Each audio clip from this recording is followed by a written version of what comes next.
Hello everyone, welcome back to my channel EduRay.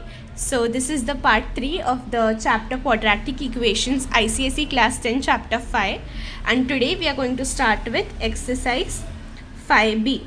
So in exercise 5b, the word discriminant and all its properties and all its information is very important, and I have explained you what is a discriminant and when the roots will be real, unequal or imaginary in the introduction video, which was the part 1 video of this chapter.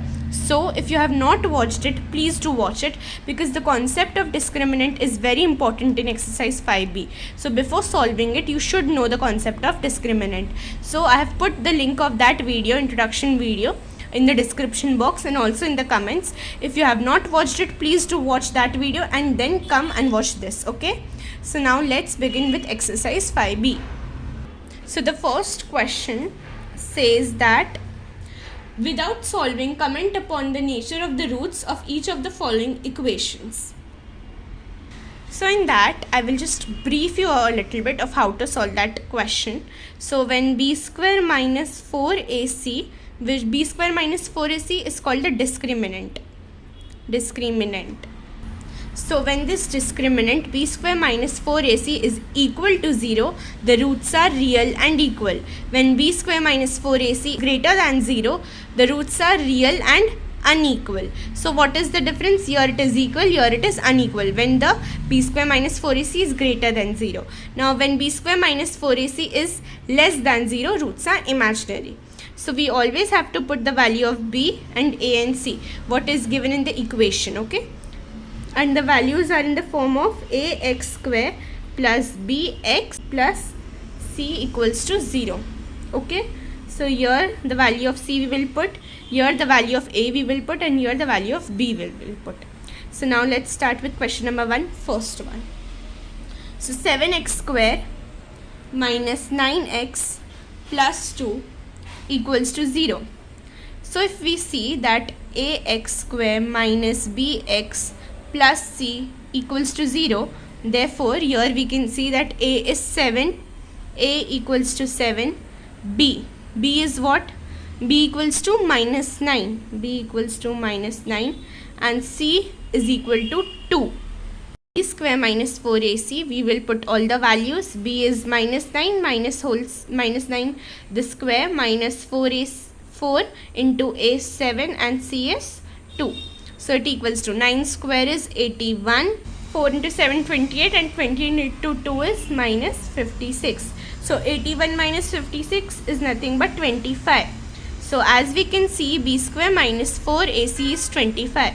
Therefore b square minus 4ac is greater than 0, because 25 is greater than 0. Therefore the roots are real and unequal. So now let's begin with question number first. Second one, 6x square minus 13x plus 4 is equals to 0. So here a equals to 6, b equals to minus 13, and c equals to 4. Therefore the discriminant b square minus 4ac discriminant equals to, so b square is minus 13 the whole square, minus 4 into a is 6 and c is 4. 13 square is 169. Minus square would also be positive only. So minus 4 into 6 into 4. So 16. 4 into 4 16, and 16 into 6 is 96. So 169 minus 96 is equals to 73. So here the discriminant is greater than 0. Therefore roots are real and unequal. So now let's do question number first, third one. It says 25x square minus 10x plus 1 is equal to 0. So a is equals to 25, b equals to minus 10, c equals to 1. So discriminant is equal to b square minus 4ac. Therefore is equal to b square is minus 10 the whole square, minus 4 into a is 25, and c is 1. So 10 square is 100, and 4 into 25 is 100, and 100 into 1 is 100. So 100 minus 100 is equals to 0. Therefore the discriminant is equal to 0. Hence the roots are real and equal. So now let's start fourth one. It says that x square plus 2 root 3 x minus 9 is equals to 0. So here a, x has nothing, so it means it is 1 into x square. So a is equals to 1. B equals to 2 root 3. Whenever x has no number, meaning a is equals to 1. So remember that b equals to 2 root 3 and c is equals to minus 9. So what is discriminant? B square minus 4ac. So here it is equal to 2 root 3 the whole square minus 4 into a is 1 and c is minus 9, which is equals to, so root 3 square is nothing but 3 and 2 square is 4. So 4 into 3, which is 12, minus 4 into 1 is 4 and minus 4 into minus 9 is plus 36. So plus 36. So 12 plus 36, which is 48. Therefore, discriminant is greater than 0. Hence, roots are real and unequal. So now let's do question number first, fifth one. Here x square minus ax minus b square equals to 0. So instead of giving numbers, here they have written letters, right? So how we will solve this? Whenever I told you, whenever x has no number, take the value of a equals to 1. In previous question also we did the same. Now what is the value of b? Value of b is minus a. So b equals to minus a. Now what is the value of c? C is minus b square. So just write it as it is and solve in the same form. Do not worry that there are no numbers. How will we solve? No. Just apply the formula and do the same thing. Do not worry or panic, because these questions can come in the exam. In exam time, we should not panic. We should try to solve the question, because always a question has a solution. So every time solve it. So d is equal to b square minus 4ac. Now what did we get? B equals to minus a. Put that value. So minus a the whole square minus 4ac. So 4. What is a? A is 1. What is c? Minus b square. Put that value. So minus a square, negative का square होता है तो भी positive, so a square. अब minus 4 into 1, minus 4 into 1 is minus 4. Now minus 4 into b square, so minus 4 into minus b square, so minus minus would become positive and 4 into b is 4 into b square is 4b square, so it would become 4b square. Now if you will see, हम सोचते हैं, ठीक है, अगर a positive होता है और b भी पॉजिटिव होता है तो ये तो वैल्यू ग्रेटर देन 0 ही होगा. समझो हम वैल्यूज़ कंसिडर करते हैं. समझो लेट्स अज्यूम a की वैल्यू अगर 1 हुई तो 1 का स्क्वायर क्या होता है 1, और b की वैल्यू समझो अगर 2 हुई तो 2 का स्क्वायर क्या होता है 4. 4 इंटू 4 16, तो 16 प्लस 1 17. अगर मतलब कोई पॉजिटिव टर्म हुआ, मतलब अगर a पॉजिटिव हुआ तो वो हमेशा ग्रेटर देन 0 होगा. अब हम देखते हैं अगर a नेगेटिव हुआ तो समझो लेट्स टेक a की वैल्यू -2. तो -2 का स्क्वायर क्या होता है, नेगेटिव का स्क्वायर भी तो पॉजिटिव होता है, तो वो 4 हो जाएगा. और लेट्स टेक b का वैल्यू -1. तो -1 का स्क्वायर क्या होता है 1 ही होता है, तो 4 इंटू 1 वो भी 4. सो 4 + 4 8. तो अगर ऐसा केस ले रहे हैं, चाहे a पॉजिटिव हो या चाहे a नेगेटिव हो, दोनों में हम लोगों को पॉजिटिव ही आएगा आंसर. क्योंकि जो अगर कोई भी नंबर का हम स्क्वायर ले लेते हैं ना, तो फिर वो ऑलवेज पॉजिटिव हो जाता है. क्योंकि चाहे हम नेगेटिव का स्क्वायर ले चाहे पॉजिटिव का स्क्वायर ले, वो पॉजिटिव ही हो जाएगा ना. इसकी वजह से हम लोग को d ऑलवेज ग्रेटर देन 0 आएगा. एक तो ये स्क्वायर है और बीच में एडिशन का साइन है, तो d ग्रेटर देन 0 आ जाएगा. So roots are real and unequal. ये जो वर्किंग है ना, ये मैंने आप लोग को समझाने के लिए करी है. आपको एग्जाम में ऐसी कोई वर्किंग नहीं करनी है, आपको डायरेक्टली लिख देना है d is greater than 0, therefore roots are real and unequal. Okay, you do not have to show this working. Now let's solve the sixth one. So sixth one says 2x² plus 8x plus 9 is equals to 0. यहाँ पे a equals to 2, b equals to 8 और c equals to 9. Therefore, discriminant equals to b square minus 4ac equals to b का square क्या है 8 का square minus 4 into a क्या है 2, c है 9. सो 8 का स्क्वायर क्या होता है 64 minus 9 into 2 18 and 18 into 4 72. So 64 minus 72 is -8, therefore discriminant equals to -8। इसका मतलब है कि जो डिस्क्रिमिनेंट है वो लेस दैन 0 है। ये साइन मतलब less than 0, therefore the roots are imaginary. मैंने अभी आपको स्टार्टिंग में बताया था, अगर डिस्क्रिमिनेंट लेस दैन 0 हो तो रूट्स होते हैं imaginary. So now let's do question number 2। If you are understanding the concepts and the solutions, please like the video and subscribe to my channel. I would be really happy if you do so, because it will encourage me to make such videos. So now let's do question number 2. So it says 4x square minus p minus 2x plus 1 is equals to 0. It is written, find the value of p if the following quadratic equations have equal roots. अब इसमें दिया हुआ है जो roots है वो equal है। So roots are equal. तो रूट्स इक्वल कब होते हैं? रूट्स इक्वल तब होते हैं, मैंने स्टार्टिंग में कंडीशन बताया था, जब d इक्वल्स टू 0 होता है। इसका d क्या होता है? b² minus 4ac equals to 0। और अगर आप देखोगे इसमें 4x², तो a है 4, इसमें b है माइनस इंटू p माइनस 2, और c क्या है? c equals to 1। अभी जो माइनस साइन है ना, आप मल्टीप्लाई करने मत बैठो, इसे ऐसे का ऐसे ही रखो, क्योंकि जब हम स्क्वायर लेंगे ना तो माइनस साइन का कोई वैल्यू नहीं होता। So now let's see b² minus 4ac equals to 0। तो b² क्या हो जाएगा? मैंने बोला था माइनस साइन ऐसे ही रखो, क्योंकि जब हम स्क्वायर लेते हैं तो माइनस साइन का कोई वैल्यू नहीं होता, क्योंकि वो पॉजिटिव ही हो जाता है। फिर -4 into a is 4 and c is 1 is equals to 0। So ये p माइनस 2 का होल स्क्वायर हो जाएगा। सो p माइनस 2 का whole square minus 4 into 4 is 16 is equals to 0। So p minus 2 का स्क्वायर इज इक्वल्स टू 16। अब यहाँ पे हम इसे एक्सपांड करते हैं। सो यहाँ पर हो जाएगा p² प्लस 2 का square which is 4 and it would B -2 into 2p which is -4p। 16 को इधर ही रखते हैं, -16 इक्वल्स टू 0। RHS पे 0 ही रहने देते हैं, okay. So now it would be p² plus 4 and -16 would become -12 and your it is -4p is equals to 0।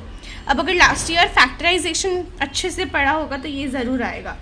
सो इसे factorise कैसे करें?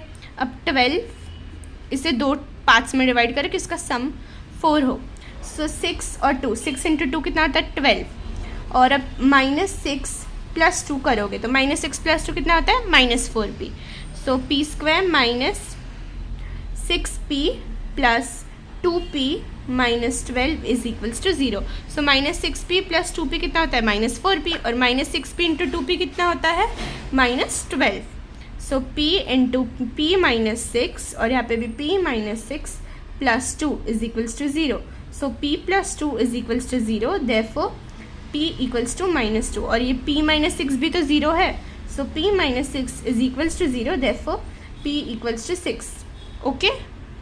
तो p की 2 वैल्यू है, या तो p इक्वल्स टू -2 है या p इज इक्वल्स टू 6, दोनों ही हो सकते हैं, okay. So you have to write p has 2 values, -2 और 6। Question number 2 second one says that x² plus p minus 3 into x plus p is equals to 0। अब यहाँ पे a क्या है? जब भी x के साथ कोई नंबर नहीं हो a को हम 1 ले लेंगे, b है p माइनस 3 और c है p। So now discriminant equals to b² minus 4ac. So equals to p minus 3 the whole square minus 4, a is 1 and c is p. So p minus 3 the whole square क्या हो जाता है? p का square plus 3 का square और -2 into p into 3 -4p। ये है ना, ये a minus b the whole square का फॉर्मूला है।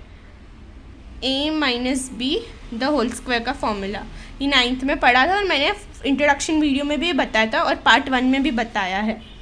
सो p² प्लस 9 माइनस क्या हो जाएगा? -6p -4p भी है यहाँ का 4p equals to p² plus 9 -6p और ये 4p कितना हो जाएगा? -10p। सो अगर इसे फैक्टराइज करेंगे तो क्या आ जाएगा? सबसे पहले इसे ऐसे लिखने का, जिसमें भी p होता है ना उसे बीच में लिख देने का ताकि कंफ्यूजन नहीं हो। तो अब हमें क्या चाहिए? ऐसा हो कि 9 आए, 9p² आए और जो 2 नंबर है ना उसका एडिशन -10p हो, तो ऐसे कौन से नंबर हो गए, एक माइनस पी हो जाएगा और एक माइनस 9p हो जाएगा। इनका प्रोडक्ट 9p² होता है और इनका एडिशन 10 हो जाता है। So p² minus p minus 9p plus 9 which is equals to p into, अब यहाँ पे 0 है बिकॉज क्वेश्चन में दे के रखा है कि roots are equal, last question भी वही था राइट। सो p माइनस 1, यहाँ पे भी p माइनस 1, तो यहाँ पे हो जाएगा minus 9। So 0 equals to p minus 9 into p minus 1। अब अगर p minus 9 is equals to 0 है, देयरफॉर p इक्वल्स टू 9 हो जाएगा। जब भी दो ब्रैकेट 0 होते हैं ना, तो दो ब्रैकेट को डायरेक्ट एक ब्रैकेट को 0 कंसिडर ही करने का। फिर p माइनस 1 और सो 0 है, सो p हो जाएगा 1। सो p की दो वैल्यू है, p की एक वैल्यू है 9 और दूसरी वैल्यू है 1। This is the answer. So जो अब क्वेश्चन 3 है वो क्वेश्चन नंबर 2 के बहुत सिमिलर है। So I want you all to try this as homework. So question number 3 is homework. If you have doubts please comment me in the comment section, I will solve it. Okay, तो अब question number 4 करते हैं। Question number 4 says find the value of m if the following equation has equal roots। अब वो equation क्या है, m minus 2 into x square minus 5 plus m into x plus 16 equals to 0। अब equation को दिया है रियल रूट से, मतलब जो डिस्क्रिमिनेंट होता है वो इक्वल्स टू 0 होगा, तो b² माइनस 4ac भी 0 होगा। अब यहाँ पे a क्या है, a हमें दिया है माइनस 2, b क्या है, b is minus 5, b equals to minus 5 plus m। मैंने ये इससे पहले क्वेश्चन में भी बोला था कि अगर b माइनस हो ना और ऐसे ब्रैकेट के कॉम्प्लेक्स टर्म हो तो माइनस को ऐसे ही रहने दो, क्योंकि जब स्क्वायर लेंगे तो ऑफकोर्स माइनस विल वो हट जाएगा, तो इसके लिए माइनस से मल्टीप्लाई मत करने लगो। ओके, और c है 16। Now b² minus 4ac equals to 0 given in the question. Now we will do minus 5 plus m the whole square minus 4 into m minus 2 into c which is 16। अब minus का square है मतलब 5 plus m the whole square, minus square is always positive, और यहाँ पे हो जाएगा minus 4 into 16 कितना है, minus 64 into m minus 2 which is equals to 0 because the roots are real and equal, they have given it as equal। तो जब हम इसे सॉल्व करेंगे so it would be 5 plus m the whole square is 5² plus m² plus ये a plus b the whole square का formula है जो मैंने लास्ट वीडियो में बताया था, 2 into 5 plus m into m minus 64 into m is minus 64m minus 64 into minus 2 is plus 128 is equals to 0। अब 5² 25 plus m² plus 5 into 2 is 10, 10m minus 64m plus 128 is equals to 0। अब यहाँ पे आ जाएगा m², 10m minus 64m is minus 54m, 128 into 128 plus 25 is plus 153 is equals to 0। तो अगर अब हम इसे फैक्टराइज करेंगे, मतलब हमें क्या चाहिए, 153 को ऐसे 2 टर्म्स चाहिए जो ऐड करे तो 54 आए, m को हम लोग छोड़ देते वेरिएबल को। सब 153 के जब हम फैक्टराइज करते हैं 153, सो 2 से तो होगा नहीं, सो 3 से करते हैं, तो 3 क्या हो जाता है, 3 5, सो 3 इंटू 51 इज़ 153। तो अगर अभी हम देखें तो ये क्या हो जाएगा, -3 लिखे और -51, सो -3 माइनस 51 कितना होता है, -54, और -3 इंटू -51 क्या होता है, 153, तो फैक्टराइज हो गया है ना। सो कभी भी ऐसे फैक्टराइज करने का, प्राइम फैक्टराइज 9th में था ये, पर फिर भी मैं एक बार समझाने के लिए कर रही हूँ। So -m² minus 3m minus 51m plus 153 is equals to 0। So m into m minus 3, यहाँ पे भी m माइनस 3 लिख देंगे और यहाँ पे -51 is equals to 0। So -51 into m minus 3 is equals to 0। So अगर -51 is equals to 0 therefore m is equals to 51, और अगर -3 is equals to 0 therefore m is equals to 3। So ये दो आंसर है, m की दो वैल्यू है, एक 51 है और एक 3 है। I hope you have understood this. Now let's solve question number 5. So question number 5 says that find the value of k for which the equation has distinct and real roots. अब distinct और real मतलब क्या होता है? Distinct का अलग मतलब होता है कि अनईक्वल, डिस्टिंक्ट का एक और मतलब होता है अनईक्वल। डिस्टिंक्ट मतलब अलग अलग, अलग अलग मतलब अनईक्वल। और क्या लिखा है? रियल भी होना चाहिए, मतलब डिस्क्रिमिनेंट अनईक्वल और रियल होना चाहिए। ये कब होता है? जब डिस्क्रिमिनेंट ग्रेटर दैन ज़ीरो होता है, मतलब b square minus 4ac is greater than zero. अब इक्वेशन क्या है? इक्वेशन है 3x square minus 6x plus k equals to zero. तो यहाँ पे a क्या हो जाएगा? a 3 हो जाएगा, b माइनस 6 हो जाएगा और c k हो जाएगा, राइट। अब हम देखते हैं B square minus 4ac is greater than zero, so B square would be minus 6 the whole square minus 4 into a is 3 and c is k is greater than zero. ये sign greater होता है। अब minus 6 का whole square is 36, the minus would be cancel because it is we are taking a square. अब minus 4 into 3 is minus 12k which is greater than zero. 36 is greater then 12k, minus से positive हो जाएगा, सो अब 36 divide by 12 is greater then k, 12 1 सा and 3 सा, सो 3 is greater then k। अब हम इसे कैसे लिख सकते हैं? जो 3 है, जो ऐसा साइन है वो 3 पे ही रहेगा, तो this is the same thing. ये जो ये दो साइन है वो 3 पे ही रहेगा, सो k is less than 3। The answer is k is less than 3। This is an very important question because it is an board question also. Now I hope you have understood exercise 5b. This is the end of the video. If you have understood, please like the video, please subscribe to my channel and share it with your friends and family, so that you help them also to understand this exercise. Please do like. Thank you.